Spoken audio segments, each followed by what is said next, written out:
Oi gente, tudo bem? Nós vamos continuar o nosso estudo de Química A, da capa 2, nas aulas 11 e 12, agora a equação de estado do gás ideal. Aqui, o diferencial em relação à anterior, que é a equação do gás ideal, é que nós vamos considerar um volume molar. Esse volume molar é o volume ocupado por 1 mol de uma substância em uma determinada temperatura e pressão. Um exemplo mais comum é o volume molar dos gases na CNTP, que é a condição normal de temperatura e pressão, que é igual a 22,4 litros por mol. Então, a interpretação disso é que 1 mol de qualquer gás ocupa um volume de 22,4 litros quando a pressão for igual a 1 atm e a temperatura for igual a zero, ou seja, 273 Kelvin. E essa é a equação na sua forma completa. Ela tem uma pequena variação. Ela é do tipo 2 em 1. Então, aqui nós temos, olha, a pressão vezes volume é igual a massa, e aqui é a massa em gramas, dividido por uma massa molar, que é aquela grama por mol, vezes R, esse R é a constante universal dos gases, já vou falar dela, vezes T, que é a temperatura, e ela precisa sempre estar em Kelvin. Se por acaso você tiver a massa em gramas de um gás e a massa molar dele, é essa equação que você vai utilizar. Se porventura o exercício já te fornecer a quantidade de mols do gás, você vai utilizar essa. Lembrando que o número de mols é igual a massa em gramas dividido pela massa molar. Então, o fator que varia nessa equação é somente esse. Ou o número de mols, ou o valor da massa em gramas pela massa molar, sendo grama por mol. Agora, na constante universal dos gases, ela pode assumir 3 unidades de medida diferentes com relação à pressão em si desse gás. Se for dada em atm, ela será um valor de 0,082 atm vezes litros sobre mol vezes Kelvin. Se for em milímetros de mercúrio, ela assumirá um valor de 62,3 milímetros de mercúrio vezes litro, dividido por mol vezes Kelvin. Se ela for dada em quilopascal, a pressão, nós temos que a nossa constante universal dos gases será 8,3 vezes quilopascal, quilopascal vezes litro dividido por mol vezes Kelvin. E aqui nós temos o que chamamos de princípio de Avogadro, ou seja, a hipótese de Avogadro. O que ela diz? De maneira bem simples, como a apostila já traz resumido. Volumes iguais de qualquer tipo de gás, na mesma condição de temperatura e pressão, vão ter a mesma quantidade de mol. Então, se eu comparar um gás hidrogênio com um gás oxigênio, se eles estiverem na mesma temperatura e na mesma pressão, o número de mol é exatamente igual. Então, eu estou dizendo que a temperatura de um e do outro é igual, a pressão de um e de outro é igual, e o volume de um e de outro é igual. Então, acondicionei o ar atmosférico, por exemplo, todos na mesma temperatura e pressão, então eu tenho exatamente igual a quantidade de mols de todos os gases presentes naquela mistura. Tudo bem? Então, atenha-se sempre a essa expressão, atenha-se a valores da constante universal, que é um dado que o exercício vai te fornecer, para que você saiba utilizar principalmente o valor de pressão. Então, veja, se a constante for dada em atm, a pressão precisa estar em atm, volume em litros. Se a constante for dada em milímetro de mercúrio, a pressão vai ter que ser utilizada em milímetros de mercúrio. E se a constante for dada em quilopascal, a nossa pressão também precisará ser em quilopascal. Então, é essa a ideia que você precisa ter nessas resoluções. Então, vamos lá. No exercício 1, ele diz: um botijão de gás propano, com volume interno igual a 41 litros, contém 10 mols de gás a 27 graus Celsius. E admitindo que o gás tenha um comportamento ideal, ou seja, ele fosse perfeito, qual será a pressão dentro do botijão? E olha aqui o valor da constante dada em atm. Logo, a minha resposta da pressão será em atm. O que eu preciso fazer no primeiro momento? Transformar essa temperatura aqui em Kelvin, ou seja, eu vou somar um valor de 273, que será de 300 Kelvin. Como eu já tenho um valor da quantidade de mols, a expressão será essa. Então, pressão vezes volume, que é 41, é igual a N, que é 10, vezes R, que é 0,082, vezes T, que é igual a 300. Fazendo essa conta, você vai perceber que vamos chegar a uma resposta de 6, ou seja, a pressão interna do botijão é igual a 6 atm. Se você tiver dificuldade nessa resolução, me procura.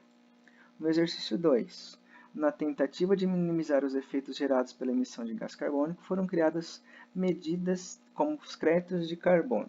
Créditos de carbono são certificações dadas para as empresas, indústrias e países que conseguem reduzir a emissão de CO2 na atmosfera.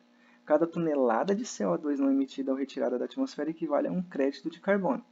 Determine o valor aproximado ocupado pela quantidade equivalente a um crédito de carbono coletado a 27 graus Celsius e pressão de atm.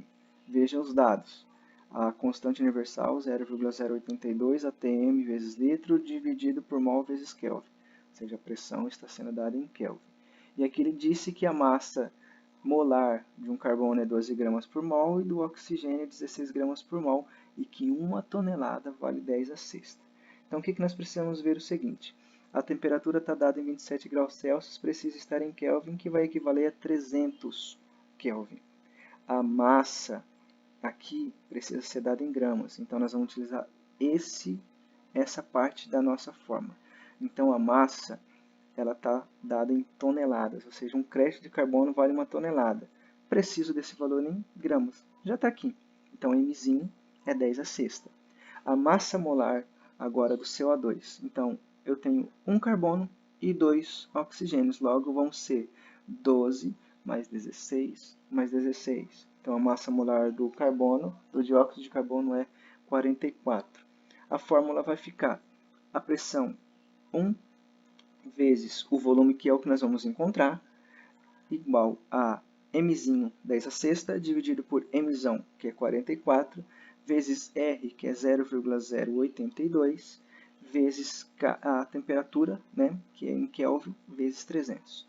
Fazendo essa conta, você vai ver que vai dar um valor aproximadamente de 5,6 vezes 10 a quinta litros. Litros, porque nós trabalhamos aqui dentro dessa nossa constante com os litros. E ele vai ser dado em litros para todos, afinal de contas nós estamos dizendo aqui, com relação à massa molar, que ocupa um volume em litros. Então, a resposta daqui será um valor aproximado de 5,6 vezes 10 a sexta litros, certo?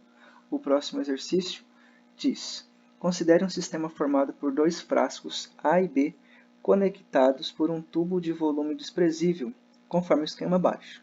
Então, os dois estão conectados por um tubo, que não importa o volume, onde o nosso lado A, o frasco A tem 6 litros e o frasco B tem 2 litros. Embora a representação seja parecida, eles têm volumes bem diferentes. Inicialmente, com a torneira fechada, o frasco A contém 0,525 mols de gás de hidrogênio a 27 graus Celsius. Detalhe, preciso transformar isso em Kelvin, que vai dar 300. Agora ele quer que nós determinemos, na letra A pressão exercida pelo hidrogênio no frasco A com a torneira fechada. Deu o valor da constante universal aqui aproximado, de 0,08, e pede para a gente calcular o valor somente aqui. Como ele quer o valor somente aqui, e já foi dado o valor de mol, então eu vou usar aquela primeira expressão, ou seja, é a segunda expressão, me desculpem, essa daqui, ó. Pressão vezes volume igual a número de mols vezes R vezes T, que é aquela expressãozinha que dá para fazer um macete bonito, né? Por você nunca rezei tanto. Então nós vamos ter aqui o valor da pressão vai ser a resposta do exercício, o valor do volume aqui é de 6 litros, o valor do número de mols, Nzinho é 0,25, o valor de R é 0,08 e o valor de T é 300. Fazendo essas continhas, você vai chegar a um valor de 1 atm. Agora, no exercício 2, nós vamos precisar voltar à ideia da fórmula do gás ideal da aula anterior. Então, perceba aqui, ao abrir a torneira, o gás irá se expandir ocupando o volume do sistema. Determine a pressão do sistema com a torneira aberta após a situação de equilíbrio. Considere a temperatura constante durante a transformação. Então, vai ser isotérmico. Isotérmico, a temperatura é constante. Lembra da fórmula? Pivete 1, pivete 2. P1 vezes V1 sobre T1 é igual a P2 vezes V2 sobre T2. Quarta temperatura 1, quarta temperatura 2, ficou P1 vezes V1 é igual a P2 vezes V2. Detalhe, inicialmente nós temos o volume de 6 litros e nós temos uma pressão que foi encontrada aqui de 1 atm. Quando eu abro essa torneira, o gás ocupa todo o espaço. Então, esse volume passa a ser 8 litros, ou seja, 6 mais 2. Então, V1, 6, V2, 8. E a pressão 2 é o que você não tem. Então, vai ficar 1 vezes 6 igual a P2 vezes 8. Resolvendo isso, você vai encontrar um valor de 0,75 atm, certo? Item 4. Dois botijões A e B possuem volumes iguais e estão à mesma temperatura. O botijão A contém 640 gramas de oxigênio, enquanto o B contém 3 vezes 10 elevado a 24 átomos de argônio. Qual a razão entre as pressões internas de A e B? Dados da massa atômica, ou seja, a massa do oxigênio é 16 unidades, e a constante de Avogadro, a gente já conhece bem, 6 vezes 10 elevado a 23 mols.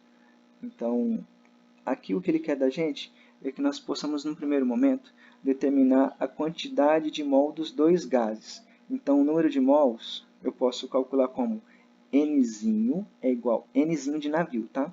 É igual a Mzinho de mãe dividido por Mzão. Então, vai ser para o oxigênio 640, né, que é a massa dele em gramas, dividido pela massa molar. Gás, sempre, quando ele não é nobre, tem 2 átomos daquele elemento em referência. Como tem o 2 de hidrogênio de oxigênio, então 16 vezes 2, 32. 640 dividido por 32 vai dar 20 mols. Essa é a quantidade de mols do gás oxigênio. O gás argônio, estamos falando de um gás nobre, então 1 mol desse gás tem 6 vezes 10 elevado a 23 átomos. Então, quantos mols vão estar presentes em 3 vezes 10 elevado a 24 átomos? Então, a regra de 3, só repetindo. 1 mol de argônio vai estar para 6 vezes 10 a 23 átomos. X mol do argônio vai estar para 3 vezes 10 a 24. Resolvendo isso, você vai perceber que vai ter 5 mol de argônio. Agora, é simplesmente eu fazer a relação entre as pressões, né, que é o que ele quer. Então, a pressão do oxigênio, ou seja, a pressão de A, sobre a pressão de B, é igual a Nzinho A sobre Nzinho B, ou seja, o número de mols do oxigênio dividido pelo número de mols do argônio, ou seja, 20 dividido por 5. Então, a relação ou a razão entre eles é de 4. E lembrando, é um valor adimensional, porque eu dividi as quantidades de mol, então é um valor. Isso quer dizer o quê? Que a pressão no frasco A é 4 vezes o valor da pressão no frasco B, certo? Se não conseguir, me procura que a gente resolve essa questão juntos.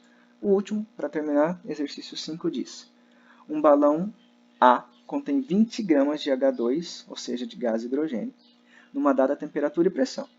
Um balão B, cujo volume é igual ao de A, ou seja, tem mesmo volume, então nós estamos falando de alguma coisa isovolumétrica aqui, contém 440 gramas de um gás X, sabe-se lá qual é o gás, na mesma temperatura e pressão.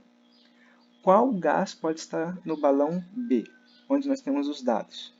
O hidrogênio tem 1 como unidade de massa, o carbono 12, o nitrogênio 14 e o oxigênio 16. O que eu preciso fazer aqui é o seguinte: veja o seguinte fato: o balão A e o balão B, eles têm o mesmo volume. A temperatura e a pressão dos dois é exatamente a mesma. Então aqui vai entrar aquela proposta do princípio de Avogadro, ou a hipótese de Avogadro. Lembra que lá diz que o número de mols de um gás A é exatamente a mesma coisa que o gás B, quando eles estão submetidos à mesma temperatura, pressão e volume. E o que eu preciso fazer aqui para calcular então?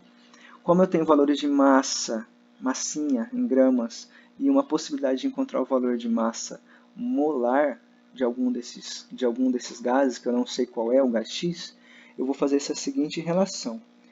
Nzinho A é igual a Nzinho B. O número de mols é massa, Mzinho, dividido por massa molar, Mzão.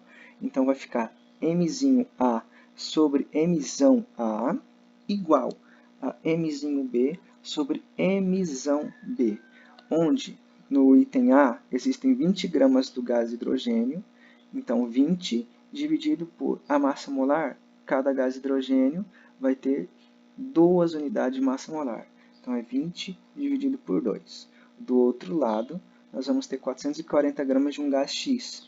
E eu não conheço qual é o valor dessa massa do B, a massa molar. Então vai ficar a regra de 3, 20 sobre 2 igual a 440 sobre mB. Fazendo a regra de 3, desculpa, você vai encontrar um valor de 44 gramas por mol. O que eu preciso fazer? Parte chata, fazer a massa molar de cada item das alternativas para saber quem é quem. Ou seja, do gás nitrogênio, vou te ajudar. Cada nitrogênio é 14, então o gás nitrogênio tem 28 unidades. O carbono, o monóxido de carbono, um carbono é 12, um oxigênio é 16. Então 16 com 12, nós vamos ter aqui 38 unidades. O gás dióxido de carbono, nós temos aqui 12 com 16, 44. O monóxido de nitrogênio, nós temos 16 com 14, 30. E o gás oxigênio, 16 com 16, 32. Pronto, você já achou a resposta. Faça esse exercício. Se tiver dúvida em alguma dessas resoluções, me procura. E eu quero que você faça essas duas tarefas mínimas do capítulo 9, exercício de 1 a 5 e exercício de 11 a 16. Na nossa próxima aula presencial, vou corrigir, tirar as dúvidas desses 5 exercícios e, principalmente, efetuar a correção desses exercícios do capítulo 9, de 1 a 5, de 11 a 16. Se você tiver deixado a sua apostila na escola, utilize o plural e faça no caderno, que eu vou fazer a correção com você na próxima aula presencial.